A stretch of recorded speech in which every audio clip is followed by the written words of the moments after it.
இப்போ நீங்க பார்த்துட்டு இருக்கிறது பார்த்தீங்கன்னா ஷார்ப் ஹீரோ பிராண்ட்ல வர 1 ஹெச்பி ஓப்பன் வெல் மோட்டார். இந்த மாதிரி மோட்டார்ஸ்லாம் பார்த்தீங்கன்னா பொதுவாக ஒரு கிணத்துல இருந்து தண்ணி எடுக்கிறதுக்கோ இல்லைன்னா நம்ம வீட்டுக்கு அடியில் ஒரு அண்டர் கிரவுண்ட் டேங்க் இருக்கும். அந்த டேங்க்ல இருந்து தண்ணி எடுத்து ஒரு 2 ஃப்ளோர் இல்லைன்னா 3 ஃப்ளோர் வந்து ஏற்றுறதுக்கு யூஸ் பண்ணுவாங்க. இந்த மோட்டரை வந்து நம்ம இன்னைக்கு டெஸ்ட் பண்ணி எவ்வளோ அடி ஆழத்தில் எவ்வளோ ப்ரெஷர் வருதுங்கிறத பார்க்கலாம் வாங்க.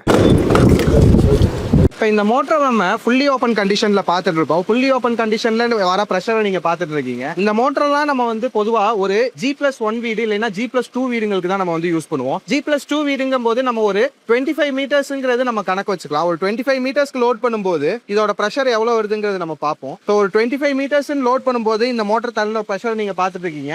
இந்த மாதிரி சமயத்தில் பார்த்தீங்கன்னா பர் ஹாருக்கு நம்மளுக்கு வந்து ஒரு 6000 லிட்டர்ஸ் பக்கம் நம்மளுக்கு வந்து அவுட்புட் கிடைக்கும். இதே வந்து ஒரு 90 ஃபீட்டுக்கு நம்ம வந்து லோட் பண்ணி பார்ப்போம். அதாவது ஒரு 30 மீட்டர்ஸ்க்கு நம்ம வந்து இப்போ ஆவரேஜாக லோட் பண்ணுறோம். 30 மீட்டர்ஸுங்கும் போது இந்த மோட்டரோட ப்ரெஷர் நம்ம இப்போ வந்து பார்த்துட்டு இருக்கோம். இதே வந்து 30 மீட்டர்ஸ் வந்து இதோட மேக்ஸிமம் வந்து ஒர்க்கிங் ரேஞ்சுன்னு வச்சுக்கலாம். இப்போ இந்த மோட்டரோட ஷட் ஆஃப் ஹெட்னு நம்ம பார்க்குறோன்னா, அதாவது இந்த மோட்டர் எந்த இடத்துல வந்து ஷட் ஆஃப் ஆகுதுங்கிறது பார்ப்போம். ஒரு 35 மீட்டர்ஸ்க்கு ஃபர்ஸ்ட் லோட் பண்ணி பார்க்கலாம். 35 மீட்டர்ஸ்லையும் நம்மளுக்கு வந்து பார்த்தீங்கன்னா ஆவரேஜாக ஓரளவுக்கு மினிமம் ப்ரெஷரோட ஃப்ளோ வந்துட்டு இருக்கு. நம்ம இப்போ இதை ஒரு 40 மீட்டர்ஸ்க்கு லோட் பண்ணலாம். ஸோ 40 மீட்டர்ஸ்ன்னு போகும்போது தான் பார்த்தீங்கன்னா இந்த மோட்டர் வந்து நம்மளுக்கு ஷட் ஆஃப் ஆகுது. இந்த மாதிரி குவாலிட்டியான மோட்டர்ஸ் அண்ட் பம்ப்ஸ் உங்களுக்கும் வேணும்னு நினைச்சீங்கன்னா கீழே இருக்க எங்களோட கான்டாக்ட் நம்பர் கால் பண்ணுங்க. நாங்கள் உங்களுக்கு இதை பெஸ்ட்டாக சென்ட் பண்ணி வைக்கிறோம். தேங்க்யூ.